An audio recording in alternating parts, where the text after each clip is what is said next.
शैलजा एक बहुत ही मगरूर शहजादी थी। उसको अपनी खूबसूरती पर बड़ा गुरूर था। वो हमेशा अपनी खूबसूरती का बखान किया करती थी। मैं एक निहायत खूबसूरत शहजादी हूँ। कोई है जो मेरे जितना खूबसूरत हो? इस पूरी दुनिया में कोई भी मेरे जितना खूबसूरत नहीं। शैलजा, अपनी खूबसूरती पर इतना गुरूर अच्छा नहीं। अब तुम्हारी उम्र शादी की हो गई है। अगर तुम इसी तरह से गुरूर रखोगी तो तुमसे शादी कौन करेगा? किसी भी चीज का गुरूर अच्छा नहीं होता। वक्त है, संभल जाओ। मैं शादी उसी से करूंगी जो मेरे काबिल हो। अगर मैंने किसी अहरे गहरे से शादी कर ली तो मेरी खूबसूरती किस काम की? शैलजा एक बार पहाड़ों पर सैर करने के लिए निकल पड़ती है। वहाँ जब वो ऊंचे ऊंचे पहाड़ों को देख रही होती है, तभी वहाँ एक ज़ईफ़ा की शक्ल में एक परी आती है। बेटा, मेरा घर उस ऊंची पहाड़ी पर है और मेरे पैर में बहुत दर्द है। मुझे कुछ समझ नहीं आ रहा कि मैं अपने घर तक कैसे जाऊंगी। क्या तुम मेरी मदद कर सकती हो? नहीं नहीं, मैं तुम्हारी कोई मदद नहीं कर सकती। अगर मैंने तुम्हारी मदद की तो मेरा खूबसूरत चेहरा खराब हो जाएगा। पहाड़ों पर तो बहुत मिट्टी है, मेरे पोशाक भी खराब हो जाएंगे। तुम्हें जाना है तो अपने बलबूते पर जाओ। मैं तुम्हारी कोई मदद नहीं कर सकती। बुढ़िया बनी परी अपने असली रूप में आ जाती है और शैलजा से कहती है, शैलजा, ये मेरा इलाका है। यहाँ मेरी इजाजत के बगैर कोई नहीं आ सकता। मैं तुम्हारा इम्तिहान ले रही थी कि तुम्हारा दिल कैसा है, लेकिन तुम तो पत्थर दिल की हो। तुम्हें अपनी खूबसूरती पर बहुत नाज है ना? मैं तुम्हें बद्दुआ देती हूँ कि तुम एक सूरजमुखी के फूल में तब्दील हो जाओ।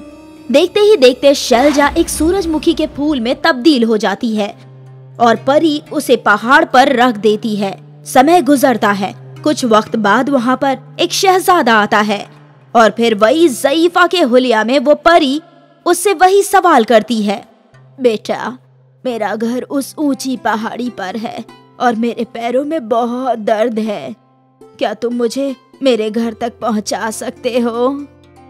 हाँ माँ, मैं आपको आपके घर जरूर पहुंचा दूंगा। लेकिन बेटा, मैं चल नहीं पा रही हूँ। इतना ऊपर चढ़ना बेहद मुश्किल है। अम्मा, आप फिक्र ना करें। मैं आपके लिए एक पहिए वाली गाड़ी बना देता हूँ। आप उस पर बैठ जाना और मैं उसे घसीटता हुआ ऊपर ले जाऊंगा। ठीक है बेटा, देखते हैं तुम मुझे मेरे घर तक कैसे पहुंचाते हो। भानु जंगल से लकड़ियां लाकर एक चौपहिया गाड़ी बना लेता है।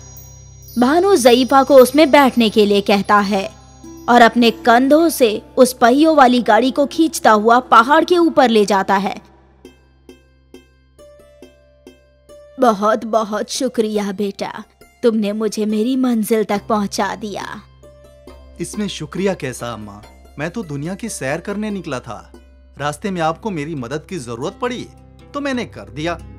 ये तो मेरी खुशकिस्मती है कि मुझे आपकी मदद करने का मौका मिला। ज़ईफ़ा अपने असली रूप में आ जाती है, जिसे देखकर भानु हैरत में पड़ जाता है। अरे, आप तो एक परी हैं, लेकिन आप एक ज़ईफ़ा की शक्ल में क्या कर रही हैं? मैं कुछ समझा नहीं। भानु, ये मेरा इलाका है। इसमें कोई भी मेरी इजाजत के बगैर नहीं आ सकता। मैंने तुम्हारा इम्तिहान लिया, जिसमें तुम्हारी फितरत के बारे में जाना। तुम बहुत ही नेक इंसान हो और दूसरों की मदद करने वाले हो। मैं ये सूरजमुखी का पौधा तुम्हें देना चाहती हूँ, इनकार मत करना। भानु वो सूरजमुखी के पौधे को ले लेता है और अपने महल में ले आता है, जहाँ पर वो सूरजमुखी के पौधे की जी जान से खिदमत करता है।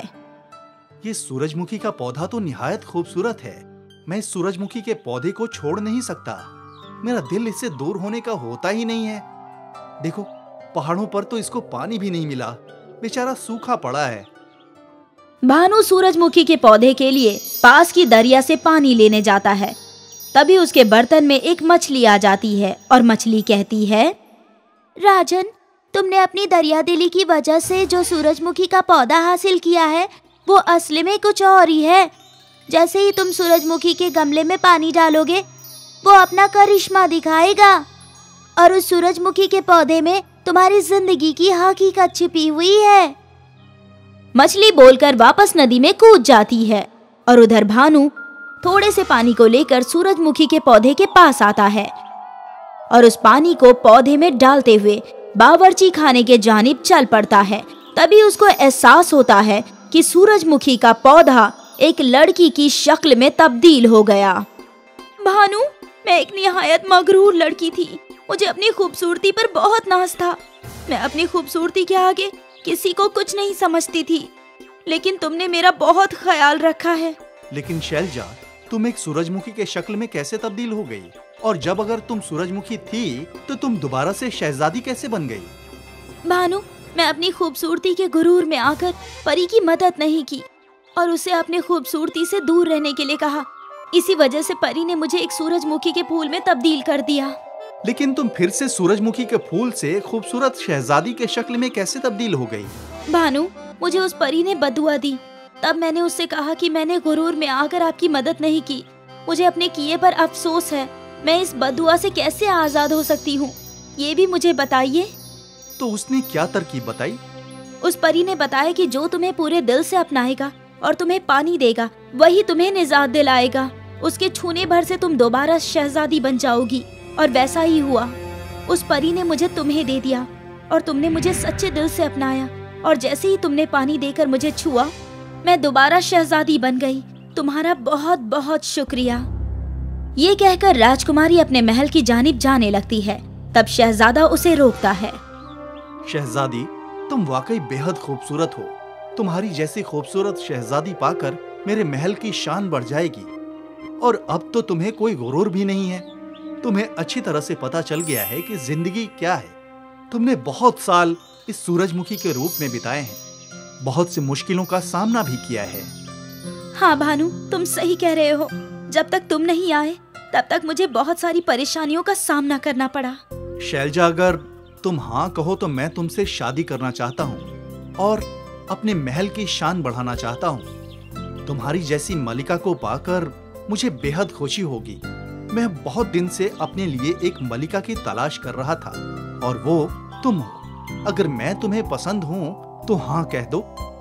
भानु, मैं तुम्हें पहली नजर में ही पसंद करने लगी थी। जैसे तुमने सूरजमुखी के पौधे की देखभाल की, उसे देखकर मुझे भी बहुत अच्छा लगा। क्योंकि जब तुम एक फूल की इतनी देखभाल कर सकते हो तो तुम अपनी मल्लिका की कितनी अच्छी तरह देखभाल करोगे। शैलजा भानु से शादी के लिए राजी हो जाती है और भानु शैलजा से शादी करके उसे अपने महल में ले आता है, जहाँ पर उसकी खूबसूरती की बहुत तारीफ होती है। और अब शैलजा अपनी खूबसूरती पर गुरूर नहीं करती और दोनों हंसी खुशी अपनी जिंदगी बसर करते हैं और जिसको मदद की जरूरत होती है उन्हें मदद भी करते हैं।